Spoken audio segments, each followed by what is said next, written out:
उसको हिमाचल की एक एसोसिएशन ने चैलेंज कर दिया, मामला कोर्ट में चला गया, हाई कोर्ट में चला गया। मैं जरा देवेंद्र जी को भी यहाँ शामिल कर लूं। देवेंद्र जी, क्या आपको लगता नहीं है कि जो तमाम हड़ताली लोग हैं जो आज मंडी में सब्जी की आवाजाही को रोकते हुए बैठे हैं और जिनकी वजह से कम दिल्ली वालों को ही नहीं देश के कई हिस्सों में लोगों को दिक्कतें होती हुई दिखाई देंगी आने वाले दिनों में, क्या ये नाजायज नहीं है? देखिए, इसमें सारे परिप्रेक्ष्य में अगर हम इसको डालते हैं इशू को, तो हमें यह समझ आता है कि पहली बात तो कि 6% जो आज तक ये कमीशन ले रहे थे किसानों से, वो बिल्कुल गलत था और उसको नहीं होना चाहिए। एक बात तो ये स्पष्ट है। दूसरी बात है कि उन्होंने ये कोर्ट की जजमेंट भी यही है कि भाई आप किसी से लीजिए, लेकिन आप प्रोड्यूसर से नहीं लेंगे आप। तो मैंने जो लदानी होते हैं या जो जिसको ये देते हैं होलसेलर्स, उनसे आप कमीशन लेंगे। तो मुझे लगता नहीं, समझ नहीं आता ये क्यों ये हड़ताल पे जा रहे हैं, जबकि एक कोर्ट की डायरेक्शन है और कोर्ट की डायरेक्शन के ऊपर 3 महीने टाइम था इनके पास। अगर वो नहीं एग्री करते तो they could have gone back to another court और हायर कोर्ट, ये नहीं गए। तो इनको अच्छा ये लगता है कि भाई वहां से आसानी से पैसा मिल रहा था, कमीशन जो मिल रहा था, अब कोई भी नहीं चाहता कि वो पैसा उनके हाथ से निकल जाए जी। और मुझे लगता है कि ये बहुत अन्याय हो रहा था किसानों के साथ। और जो एप्पल की बात जो की है, देखिए ये हिमाचल के जो एसोसिएशन ने किया है, एप्पल में नाबार्ड की एक स्टडी आई है जो बताती है कि कम से कम 25 मिडलमैन होते हैं प्रोड्यूसर और उपभोक्ता के बीच में। ठीक बात है। अब बताइए मुझे, 25 मिडलमैन जो है एक्सप्लॉइट कर रहे हैं किसानों को, लेकिन और जब तक उपभोक्ता देवेंद्र शर्मा साहब, ये सारे एपीएमसी को स्ट्रीमलाइन करने की जरूरत है, ठीक करने की जरूरत है। देवेंद्र शर्मा साहब जी, आपने जो agriculture produce market committee act था, उसका जो ऑब्जेक्टिव था वो ये था कि एक कंप्लीट ट्रांसपेरेंसी प्राइसिंग पॉलिसी होनी चाहिए हमारी मंडियों में, क्योंकि एग्रीकल्चर मार्केटिंग स्टेट का सब्जेक्ट है। अगर स्टेट अपने ऑब्जेक्टिव को ही लागू नहीं कर पाई तो ये तो राज्यों का फेल्योर है, और हर राज्य में देखने को मिल रहा है। देखिए, यही एक कारण है कि इसके ऊपर जो अब इंडस्ट्री का दबाव आप देख रहे हैं कि एपीएमसी को हटाया जाए जी, क्योंकि वो चाहती हैं कि और भी सस्ता मिले उनको प्रोड्यूस, जिसको वो एक्सप्लॉइट कर पाएं। और ये अब टर्मिनल मार्केट्स की और एफडीआई रिटेल के लिए जो कोशिश हो रही है कि एपीएमसी को बिल्कुल हटा दिया जाए, जैसा कि देखिए आप राहुल गांधी जी ने कहा है कि भाई सब्जियों को और फलों को उससे निकाल दीजिए मंडी से, वो निकाल दिया गया कांग्रेस स्टेट्स में। अब मैंने देखा कि गुड़गांव के चेंबर ऑफ कॉमर्स है, उसने डिमांड किया हरियाणा में कि एपीएमसी को बिल्कुल हटा दीजिए। इसका मतलब क्या होगा? एक स्टेट है बिहार, जहां पर कि एपीएमसी 2006 से नहीं है। 2006 से के बाद क्या बिहार के किसान कोई बहुत संपन्न हो गए हैं? आप सब जानते हैं। तो क्यों नहीं पंजाब में एपीएमसी ठीक है, उसमें भी 5% टैक्स लगता है, कमीशन लगता है, वहां पर उसको कम करने की जरूरत है। लेकिन ये एपीएमसी को हटाना बिल्कुल गलत होगा। उसको अभी हमें उसमें बैठकर सोचना पड़ेगा कि इसको कैसे रिस्ट्रक्चर किया जाए, जैसा कि रमेश जी ने भी कहा है कि उसकी ट्रांसपेरेंसी आए, उस सारे सिस्टम में पता चले कि कौन एक्सप्लॉइट कर रहा है, कहां पर उसको रोका जाए। बिल्कुल देवेंद्र जी, और यही मुद्दा है कि जो कि सरकार करना चाहती है। बिल्कुल यही मुद्दा है कि आम आदमी जो पैसे देता हुआ दिखाई दे रहा है और जो किसान है, इसके बीच में जो तमाम बिचौलियों के लेवल्स हैं, ये अपने आप में कई सवाल खड़े करते हैं। आखिरकार इन तमाम बिचौलियों के बीच में होने की जरूरत क्या है? सीधे किसानों को उसका पूरा मुनाफा क्यों नहीं मिल सकता? आइए इस पर एक छोटी सी रिपोर्ट आपको दिखाते हैं कि दरअसल इन बिचौलियों की दरकार क्या है, क्यों चाहिए हमें बिचौलिए। दिल्ली के थोक व्यापारी हड़ताल पर चले गए हैं और वजह बहुत साफ है।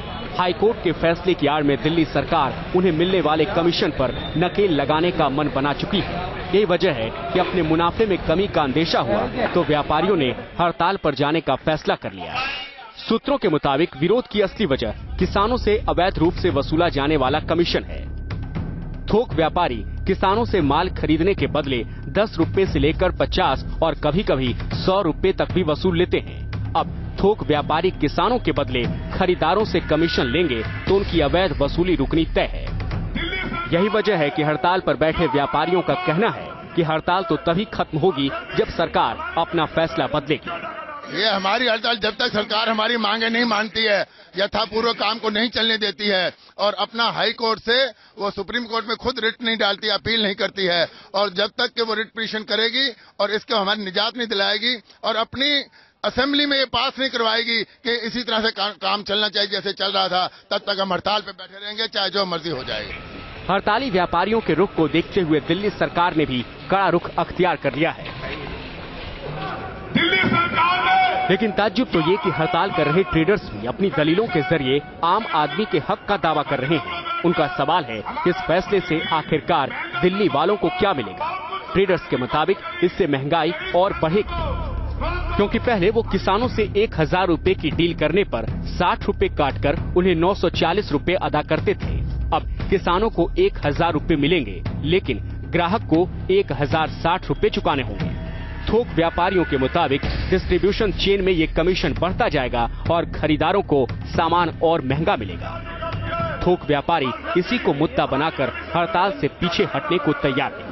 महंगाई होगी बहुत ज्यादा। यहाँ पर जो भी है कारोबार करने वाले अगर 6% हमारे ऊपर लगाते हैं, हम खरीदार हैं यहाँ से माल लेके बेंगलोर वगैरह पूरे हिंदुस्तान में सेब की सप्लाई करते हैं। अगर यहाँ से अगर माल लेंगे 6% इनको देंगे, 8 वहाँ देंगे, 14% में सारा कारोबार, दिल्ली में माल भी नहीं आएगा, सारा काम हम लोग बिल्कुल बर्बाद हो जाएंगे। कुल मिलाकर सरकार से लेकर थोक व्यापारी हर कोई आम आदमी को ही राहत पहुँचाने का दावा कर रहा है, लेकिन ये फायदा किसकी एवज में पहुँचेगा, इसकी कीमत कौन अदा करेगा, ये ऐसा सवाल है जो इस शोरगुल में कहीं गुम हो गया है।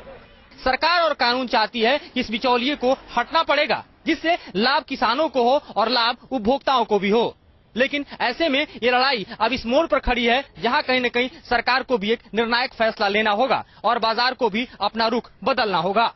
वीडियो जर्नलिस्ट अनिल शर्मा के साथ मधुरेंद्र कुमार, न्यूज नेशन, दिल्ली। दरअसल हमारे देश में जो पोस्ट हार्वेस्ट मार्केटिंग इंफ्रास्ट्रक्चर है वो इतना खराब है कि उसके चलते 50,000 करोड़ का सालाना नुकसान होता है। अगर इस आंकलन को अपनाया जाए तो अंदाजा लगा सकते हैं कि जो महंगाई है उसकी एक बड़ी वजह ये बर्बादी भी है। मोहित राज दुबे हमारे सहयोगी जो लगातार दिन भर इस खबर पर अपनी नजर बनाए हुए हैं। मोहित, क्योंकि सारी सब्जियों की आवक इन्हीं मंडियों से होती है, अगर ऐसे में ये हड़ताल से नहीं उठती या नहीं मानती सरकार की बात, बेतहाशा वृद्धि हो सकती है सब्जियों और फलों के दामों में।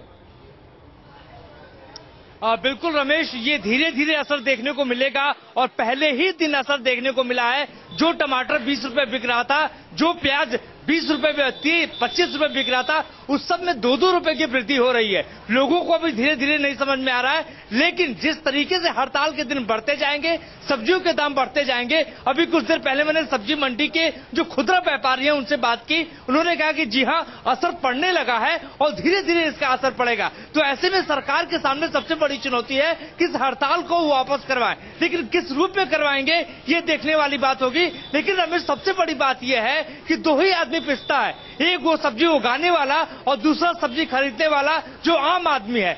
बीच के जो लोग हैं सबसे ज्यादा उसका फायदा उठाते हैं। किसान अपनी रोजी रोटी दिन भर मेहनत करके सब्जी उगाता है और वो लोग जो दिन भर मेहनत करके आते हैं शाम को सब्जी खाने के लिए, लेकिन महंगी सब्जी होने की वजह से वो सब्जी नहीं खरीद पाते। तो ऐसे में सबसे ज्यादा खामियाजा जो सब्जी खरीदने वाले जो डेली के लोग हैं उनको उठानी पड़ सकती है। बिल्कुल जी, बिल्कुल, और यही सबसे बड़ी दिक्कत की बात आती है। मुकेश जी, अब जरा ये बताइए कि कम से कम दिल्ली वालों के लिए ये स्थिति कब तक ऐसी विकट बनी रहेगी? दिल्ली सरकार ने एस्मा लगाने का मन बना लिया, लगा दिया जाएगा तो बहुत दिक्कत हो जाएगी। नहीं, बहुत अच्छा किया उन्होंने, एस्मा लगा दिया या लगाने का मन बना लिया है। हमारी मंडियां भी पूरी तरीके से हम चौकस हैं, हम इस हड़ताल के विरुद्ध में हैं और जो हड़ताल पे बैठे हैं मैं उनसे भी आपके चैनल के माध्यम से निवेदन करना चाहता हूं कि ये उचित तरीका नहीं है। फल, सब्जियां, दवा, इन चीजों को जो है हड़ताल से हमेशा मुक्त रखना चाहिए। बिल्कुल, और ये आवश्यक पदार्थ हैं, इसको आप कभी भी इस तरह से इसमें नहीं कर सकते। शर्मा साहब, मेरा सवाल यह है कि आपको एक मार्केटिंग इंफ्रास्ट्रक्चर देना होगा, एक फेयर बिडिंग का मौका देना होगा किसान को, अगर सप्लाई चेन मैनेजमेंट को दुरुस्त करना है। और अमूमन अगर इस देश में कभी चर्चा ही नहीं होती, महंगाई की बड़ी वजह भी यही है। जिस दिन आप फार्मर्स को डायरेक्ट एक्सेस दे देंगे मार्केट में, तो शायद महंगाई के लिए इतनी आपाधापी इस देश में नहीं होगी। देखिए, इसको रमेश जी बहुत आसान है ये कहना, जैसा कि आपने जो कहा है, शायद वो क्योंकि कॉर्पोरेट्स फिक्की और सीआईआई भी यही कहते हैं। मेरा मानना है कि वो बिल्कुल खतरनाक डिसीजन है या रिकमेंडेशन है फिक्की और सीआईआई की। मैंने आपसे आग्रह किया है, आपको एग्जाम्पल दिया है कि बिहार में 2006 से एपीएमसी नहीं है, तो क्या वहां महंगाई कम है? क्या वहां किसान को बहुत पैसा मिला है? कुछ नहीं हुआ है, वहां और एक्सप्लॉयटेशन हुई है। अगर आप धान की कीमत देखें तो बिहार में किसान को 800-900 रुपए प्रति क्विंटल मिलता है, जबकि पंजाब में जहां की एपीएमसी है, मंडियां हैं, वहां 1310 रुपए जो कि न्यूनतम मूल्य है वो मिलता है किसान को। तो अगर पंजाब में हटा देंगे आप मंडियां, तो किसान पंजाब का बिहार जैसे बन जाएगा। तो ये खतरा जो है फिक्की और सीआईआई के चाल पे हम लोग उससे बचें, क्योंकि वो तो ये चाहते हैं कि एफडीआई रिटेल आएगा भारत में, तो कॉन्ट्रैक्ट फार्मिंग आएगी, तो उनको तो उसके लिए सस्ता माल चाहिए, इसलिए वो बात कर रहे हैं। लेकिन किसान के हित में नहीं होगा। मंडियों में बैठे बिचौलिए किसान की कैसे मदद करते हैं? देखिए, आपको ये समझना है कि मैंने आपको एग्जांपल दे दिया, जहां मंडी नहीं है बिहार में, ये तो बता दिया जहां मंडी नहीं है किसान को ज्यादा फायदा मिलता है। 7 साल हो गए हैं। नहीं, आप देखिए, आपने जो एग्जांपल दिया ना, मैं उसी से तो आपसे समझना चाह रहा हूं। मंडियों में बैठे बिचौलिए जो बीच में पैसा खाते हैं सिर्फ मंडी में बैठने के लिए, वो क्या सहूलियत देते हैं किसान को?